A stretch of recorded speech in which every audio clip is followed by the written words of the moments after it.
আজকের প্রথম প্রশ্ন, কোন 10টি কারণে কিডনির রোগ হতে পারে? উত্তরটি হলো 1.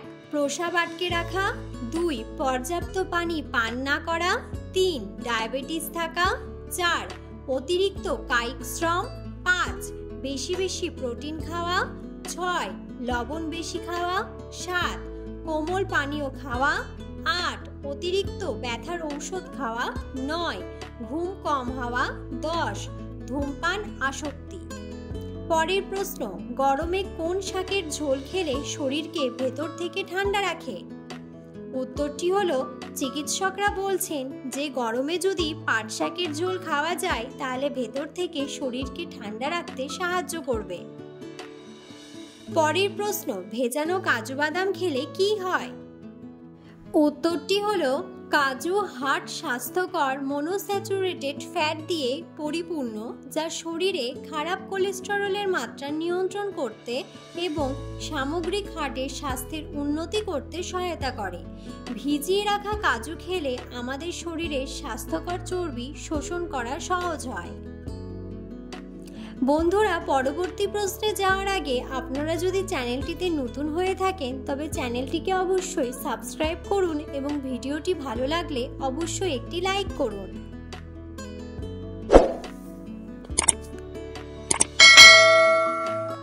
প্রশ্ন, কচু শাক খেলে কি ওজন কমে? উত্তরটি হলো, কচুতে ক্যালোরির পরিমাণ কম থাকে এবং ফাইবারের পরিমাণ বেশি থাকে, ফলে কচু খেলে পেট ভরে যায় এবং খাবারের পরিমাণ কমে যায়, যা ওজন কমাতে সাহায্য করে। পরের প্রশ্ন, কোন দিকে ফিরে ঘুমালে হজমের সমস্যা কমে?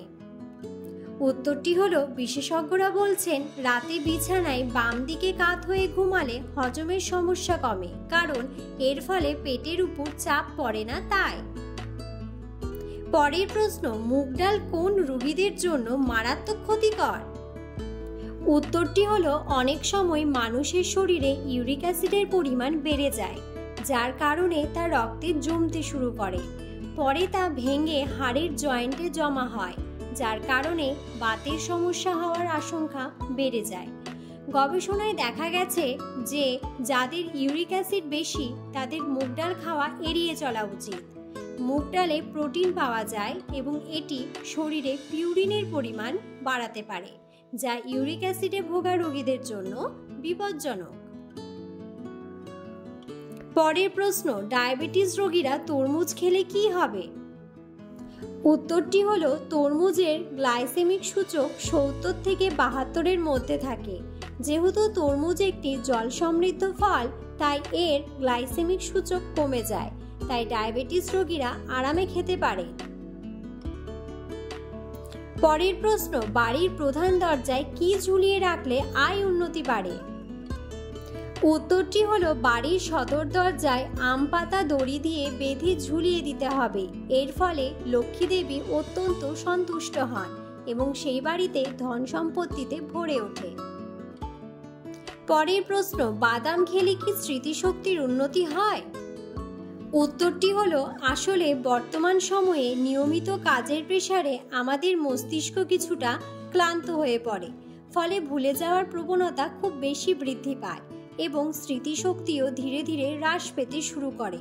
তাই এই রকম পরিস্থিতিতে বাদাম খাওয়া উচিত, কারণ মস্তিষ্কের কার্যক্রিয়া স্বাভাবিক রাখার পাশাপাশি মস্তিষ্কের স্নায়ুগুলো উজ্জীবিত রাখতে বাদাম দারুণভাবে কাজ করে। তাই প্রতিদিনের খাদ্য তালিকায় কিছুটা বাদাম রাখা ভালো। পরের প্রশ্ন, লবণ দিয়ে চা খেলে কি হয়? উত্তরটি হলো, গরমে ঘামের সঙ্গে শরীর থেকে নানা রকম খনিজ বেরিয়ে যায়। শুধু জল খেয়ে কিন্তু শরীরের আর্দ্রতা বজায় রাখা যায় না। হাইড্রেশনের সমস্যায় নুন ভালো কাজে দেয়। ঈষদুষ্ণ চায়ের সঙ্গে সামান্য নুন মিশিয়ে খেলেও কাজ হয়। পরের প্রশ্ন, রাতে কি খেলে সকালে পেট পরিষ্কার হয়?